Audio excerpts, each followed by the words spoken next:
High Court. Ibrahim Ajata again. The case against the 6 Nigerians and Gambian national began in 2009 when prosecutors brought 11 charges of abduction, obtaining money by a false pretense, stealing and conspiracy to commit felony against the 7 following the abduction of Australian national Justin Liebig in the Gambia. 17 witnesses, including Justin Liebig, testified for prosecution, who also tendered a host of documents in the trial. The accused persons had a no case to answer submission dismissed by the court. They later opened their defense, where all of them testified except the 6th accused, who relied entirely on the evidence called by prosecution. Analyzing the facts of the case, Justice Ikpala emphasized that in order to prove conspiracy, more than one person must be involved in an act with the same objective. Chilling and distressing were the words Ikpala used to describe the evidence in Liebig, the first prosecution witness, who is said to have been abducted and tied inside a toilet, where the accused persons demanded ransom in the form of $20,000 for his freedom. The presiding judge told the court that the case of the prosecution should be considered entirely on the face of the evidence called, while explaining that the first accused, who is the protagonist of the whole episode, represented all accused persons when he contacted and forwarded a business proposal to the Australian national, who was eventually kidnapped when he came to the country to finalize the said transaction. Justice Ikpala subsequently dismissed counts 5 to 11 for want of prosecution and found all accused except the 6th guilty on the remaining 4 counts. The 6th accused was eventually acquitted and discharged. Defense lawyers Bori Toure and Hajom Gay both mitigated on behalf of their clients, asking the court to exercise mercy and to use its discretion of a fine rather than imposing a custodial sentence on the accused who were confirmed as first offenders. Justice Ikpala later sentenced the 6 convicts to pay a fine of $20,000 on count 1 or face 7 years in prison. On count 2, they were asked to pay $20,000 or spend 7 years in jail, except the 5th accused, who was handed an optional jail term of 3 years. On count 3, all convicts were sentenced to a fine of $25,000 or face 10 years in prison. And on count 4, $10,000 is in default to serve a 3-year jail term. All sentences are to run concurrently. The convicts were duly reminded of their right to appeal. Ibrahim Ajata, GRTS. You can also follow these stories and other GRTS programs live on our website at www.grts.gm. There you can also monitor GRTS Radio live. From there we'll take our first break. We'll be right back.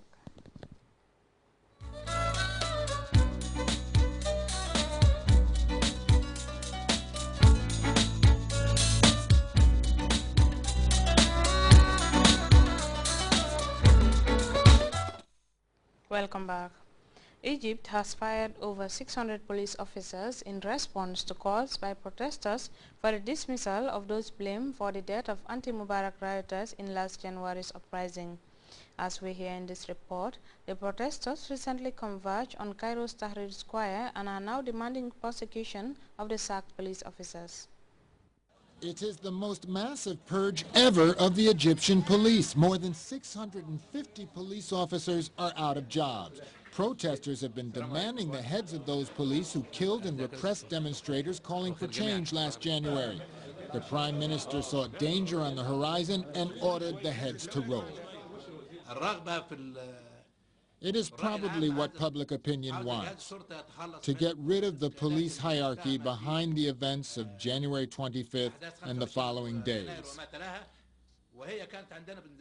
To this effect, we have 18 generals, along with 9 brigadier generals accused of assassinating demonstrators.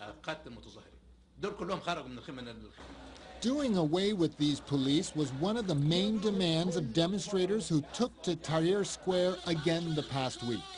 This is a first and a massive one, but the protesters now want those responsible to be taken to court. The police officers are arrogant. We want fair and transparent trials. The sons of Egypt want retribution against those who spilled the blood of martyrs during the revolution. In another move to calm tempers, the military authorities decided to postpone for a month legislative elections planned for September. For weeks now, political parties have complained the date is too soon for the ballot to be prepared correctly. Egypt Egypt, we go straight to sports, where the Gambia's wrestling may not be as powerful as that of neighboring Senegal, but Banjul is becoming an attractive destination for prominent Senegalese wrestlers. Following on the footsteps of reigning champion Yekini, another top wrestler in the person of Pasuka is visiting the Gambia. The young promising wrestler is in the country to take part in some exciting bout lined up to commemorate the 17th anniversary of the July 22nd revolution. And before we end this edition of the news, a recap of our top stories. President Jammeh has challenged Gambian youth to take active part in agriculture for greater productivity and meaningful development. Vice President Jai Seidi has met a delegation of Saudi clerics who are in Banjul to help build the capacity of local imam, qadis and women. The Egyptian government has fired more than 600 police officers for their role in killings of anti-Mubarak protesters in Cairo's Tahrir Square. And Mumbai is on red alert as a triple bomb blast in the Indian commercial city left some 17 people dead and more than 100 others injured. And you can also follow these stories and other GRTS programs live on our website at www.grts.gm. There you can also monitor GRTS Radio Live. With that, we come to the end of the news. Thanks for watching and good night.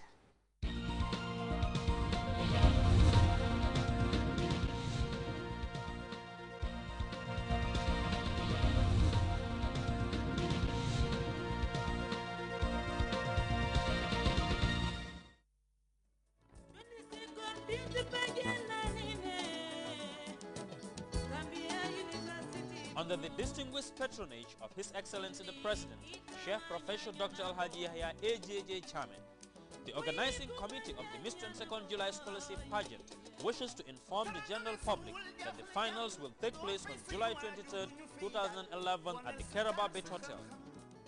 The July 22nd Scholarship Pageant is the President's initiative to empower girls who excel in their academic pursuits through display of artistic talents, academic excellence and beauty. Prestigious awards for winners include scholarships to study at universities and other higher institutions of learning, both within and outside the Gambia. Companies, individuals and Samaritans are welcome to support and be part of the Miss 22nd July Scholarship Pageant, as the scheme will benefit all and sundry. Wow, wow, wow, wow, wow.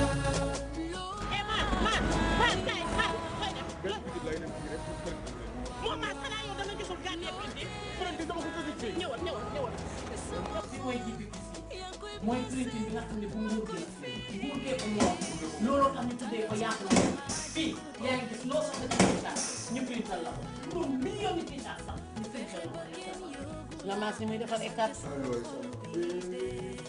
fii mooy printing yaa ko moom bu réew seetal gis nga fii mooy plate bi nga xam ne suñ amee invitation yoo xam ne yu bëree bëri la ñu dem ci ay millions de nit fii lañ koy def fii lañu jël rek def ko ci plate bi lay sunu moto yi rotas yi yëpp fii lañ koy liggéey yaa ngi si boobu nga ñu defal lii lépp ñu ko defalee fii soo leen buggee liggéey xale ñëw leen fii fii ma ne bàyyi leen fa ngeen di dem te ñëw leen fi ñii ñoo yore mbirum design bi maa loo xam ne dañ ko liggéey rek fii lañ ko design dama ku weddi firi bi laajal ITC indi nañ fi ñetti forme yoo xam ne ku ñu nekk 1,700,000 forme ñu def dana ci les na 1 week ñu defal leen ko même bi lu ko 5 millions ci les na 1 week bi mooy pour la 115 bureautique machine bii nag mooy bi nga xam ne mooy toog këyit yi fii mooy binding and finishing section files yoo xam ne dañ ko fi liggéey yaa xam muy personnel yaa xam muy confidential yaa xam file boo bëgg rek soo ñëwee si ñu liggéeyal la machine yi ngeen di gis nii ci góor rek ngeen daan gis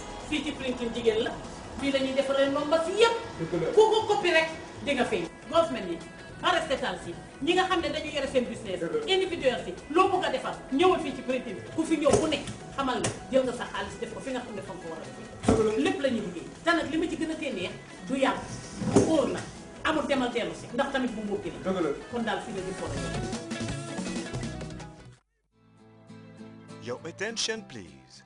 An institute training flight air hostesses, stewards and ground agents, IFPNC, based in Dakar, is recruiting stewardesses and stewards for its main partner Emirates on Tuesday, July 19, 2011.